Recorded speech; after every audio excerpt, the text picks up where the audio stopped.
back to our company now. You know, Sean, Trump announced his run for presidency in 2016. Ever since then, it's been nothing but media bias, it seems like. But the election has not been any different. Two hosts this week went as far to call the president and his supporters racist. Take a listen to this. For the past 4 years, this president has shown us that he is a misogynist, that he is homophobic, that he is racist. There is a great amount of racism, anti-blackness, anti-wokeness, this idea that political correctness is some sort of scheme to destroy white America, right? Like, we know what this country is, but you still, part of you, I think part of your heart says, you know what, maybe the country is gonna pay off all of this pain, the children who were stolen, with a repudiation. And as the night wore on, and I realized, and it sunk in, okay, that's not happening. We are still who we thought. Oh my Wow. gosh. Wow.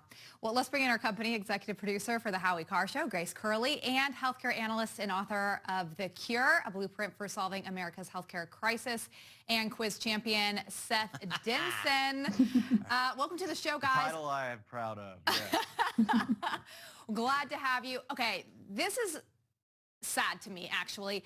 But besides just going off on my rampage and getting on my soapbox, I actually want to show some exit polling that we have, that is preliminary exit polling right now, that actually shows, this is astounding, that Trump has had the largest percentage of minority voters in Republican history as we see it. So 26% of the minority vote. If you break that down, the preliminary polls right now, it's 12% was black voters. He only got 6 in 2016, so that's doubled. And then 32% of the Hispanic vote. But overall, you know, the interesting part about this all, Grace, is, you know, you heard Joy Reid. She's saying essentially that anybody that voted for Trump is racist. So let me ask Joy Reid, are you saying that those 12% and 32% of Hispanics and black voters are racist? I think she absolutely is. I find it ironic that Joy Reid would call anyone racist because she has quite a history. I think she said something awful about Supreme Court Justice Clarence Thomas just this past week. So she really has a quick rebound rate of calling other people racist. But it is sad. And I think that a lot of people have pointed this out. And to their credit, some Democrats like Andrew Yang have said, we have to try to understand 68 million people wanted him to win. So there is a disconnect. And rather than, you know, ostracize people more, they should try to be understanding how people feel. But instead, of course, it's just everyone's racist all the time. Here's the funny thing. He grew the share, right? So if he's trying to be racist, he's not doing a good job because more people from these minority communities are supporting him. So it doesn't seem to me like he's doing a good job if that's really the intent. Seth, the media, especially some of the folks over at CNN, have literally lost it. I want to play you a couple sound bites and just show you how bad it's getting. That is the president of the United States. That is the most powerful person in the world. And we see him like an obese turtle on his back, flailing in the hot sun, realizing his time is over. Huge rejection for Donald Trump. Nobody has ever gotten the spanking that he is getting in the general right now. Okay, I don't know where to start because, first of all, Anderson Cooper loves to talk about name calling or whatever, and he seems to be doing a pretty good job of doing what he says he despises. Secondly, you know, Chris Cuomo might want to remember, I know he's from a political family, that Walter Mondale only won one state. So I don't think he's right, Seth. Well, listen, here's the reality. They're all in their echo chamber, and this is today's journalists, if you want to call them that. These are what is a journalist?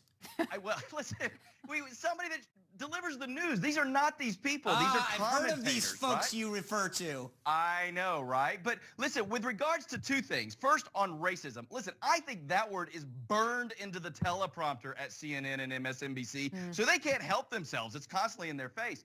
But with Chris Cuomo and Anderson Cooper, they are the victims of yeah, but society. It's almost as if they can say, we can do whatever because yeah, but your guy did it. And at some point, let's get out of this echo chamber and start being real. Yeah. I want to play a soundbite from what Trump said in one of his press conferences this week, talking kind of about voter suppression and polling. Let's play a clip of that. And the pollsters got it knowingly wrong. They got it knowingly wrong. We had polls that were so ridiculous, and everybody knew it at the time. There was no blue wave that they predicted. They thought there was going to be a big blue wave. That was false. It was done for suppression reasons. Grace, it's so true. We talked about this yesterday, but the media was like, oh, it's going to be this huge blue wave. But the outstanding thing to me is how out of touch the media is with America as a whole. You talk about him getting 68 million votes. That's half of America electorate. They're out of touch. Oh, they're totally out of touch. The part that frustrates me the absolute most, though, has to be when after these polls come out, they're so wrong. I mean, they said Joe Biden was up in Wisconsin by 17 points. They're just outrageously wrong. There is no mea culpa. There is no realization of maybe we did something wrong. Instead, what they do is they pull the Mickey the Dunce routine and they go, why would we purposely ever want to have wrong polls? What would that help with? It's voter suppression. You're depressing people and you're depressing the vote, and they know exactly what they're doing. And now they're pretending once again, pearl clutching. Why are you accusing me of having wrong polls? Because we're not stupid, and we've seen it so many times now. The polling industry is dead. But the thing that's so funny, you're right. They have now suppressed people because they tried to claim that it was a bigger lead for Biden, and it wasn't. So anyway. Well, the bigger thing is they can't admit it, to your point, Grace. But we're out of time. Oh, that's the bigger thing. This is the bigger thing. It's time for the quiz. It's time for the quiz, Seth. Grace, you're going to be right back. Polls, Don't go away. All right, it's been a long week. I think everybody's ready for a little levity and humor and knowledge. And if you're new to the company and new to the show, every Friday, this is what we do. We have the company quiz. Here's how it works. I take stories making headlines in the news and ask related trivia questions. Here to play is current champion healthcare analyst author Seth Denson and the producer for the Highway Car Show, Grace Curley.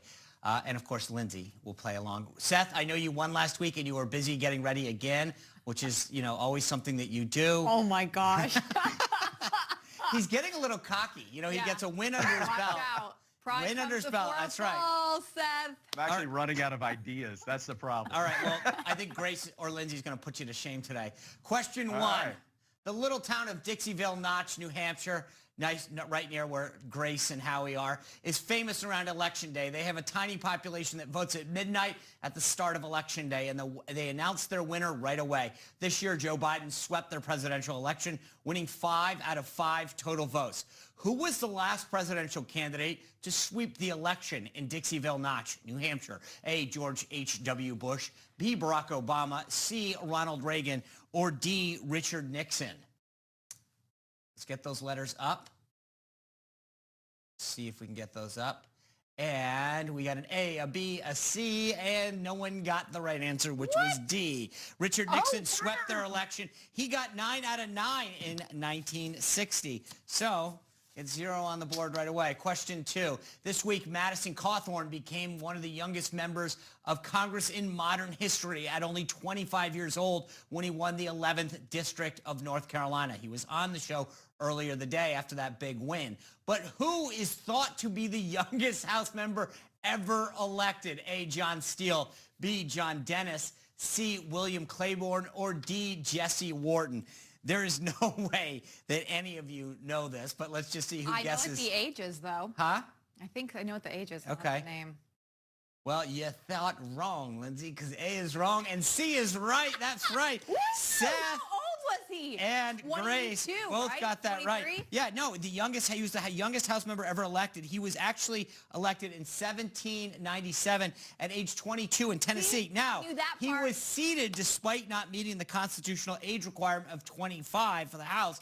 That's at least according to U.S. House records. You didn't know that, Lyndsay? I know the age, not the name. Guys, it's the age that matters, guys. 22. Yeah. All right, question 3. Earlier this week, we discussed some really important down-ballot races. There was a big Senate race in Michigan this year between Democratic incumbent Gary Peters and Republican challenger John James.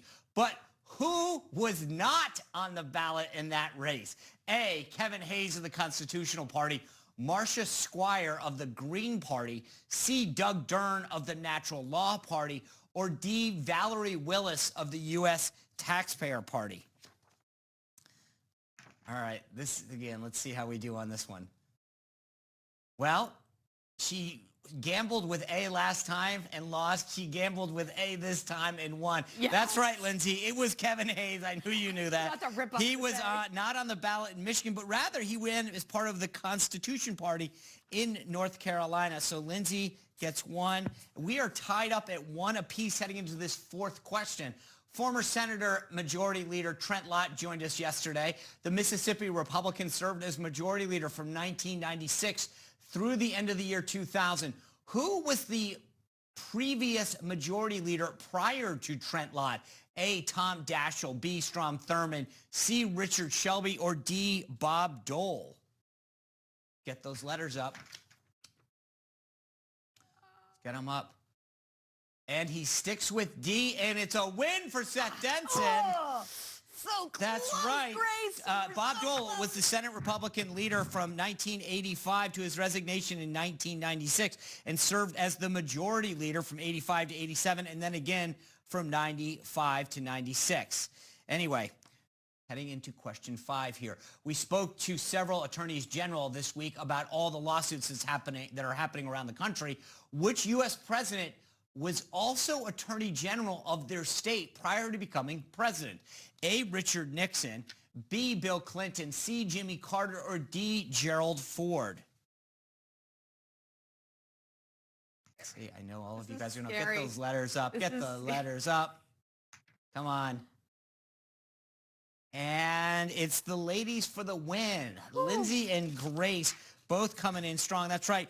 Bill Clinton, prior to his presidency, he did serve as governor, as most people know, from 79 to 81, and then again from 83 to 92. But prior to that, he had been Attorney General of Arkansas from 1977 to 79. We actually had the current Lieutenant Governor of Arkansas on.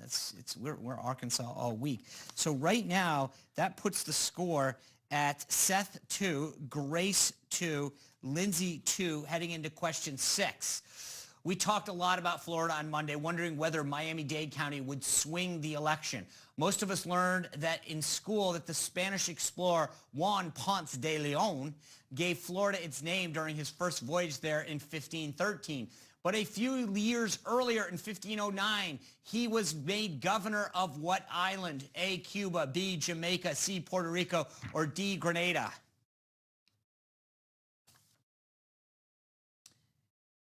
And Seth Denson pulls out in front. C, Puerto Rico. That's right. Ponce de Leon was sued by Christopher Columbus's son Diego over land rights and had to step down as governor. But the next year, he returned to Spain, was knighted by King Ferdinand, and put back in office as governor of Puerto Rico. That's big for Seth. We're heading into the 7th question. Seth Denson looking to make it 2 in a row. This is big. Question 7. Only once has one of the 2 major parties finished 3rd in a general presidential election, not including George Washington, who ran and was elected as an independent. Which 3rd party candidate was the most successful? A, Ross Perot of the Reform Party, B, Theodore Roosevelt of the Progressive Party, C, Ralph Nader of the Green Party, or D, William Henry Harrison of the Whig Party? Let's get those letters up. Oh, my gosh. All of you got it right. That's right. Roosevelt ran as one of the most successful third-party candidacies in history, but was defeated by the Democrat. That's right. This means we are now going into the tiebreaker. Wow. We don't have a lot of time. Here we go. There have been 27 recounts in statewide elections between the year 2000 and 2015. Of those, 15 were held when the original margin of victory was 0.15% or less. Out of the 27 recounts, how many resulted in a reversal of the original election result? Grace Curley, you are the visitor here this week. How many do you think were done? I just pick any number. Yeah. Well, it's got to be 27 or less. 5. 5. Seth. 2. Oh. Lyndsay. Mine was 2, so I'm going to have to go with 1. You went with 1. Unfortunately, Price is Right rules rule, and Seth Denson is the closest without going over. The actual answer is 3. Congratulations to Seth. He'll be back next week, regardless of Disney on Ice or anything else, because he's got to defend that title. Grace Curley, thank you for joining us. Lyndsay, strong finish. All right, we'll be right back. Thank you guys. Have a great weekend. Really appreciate it.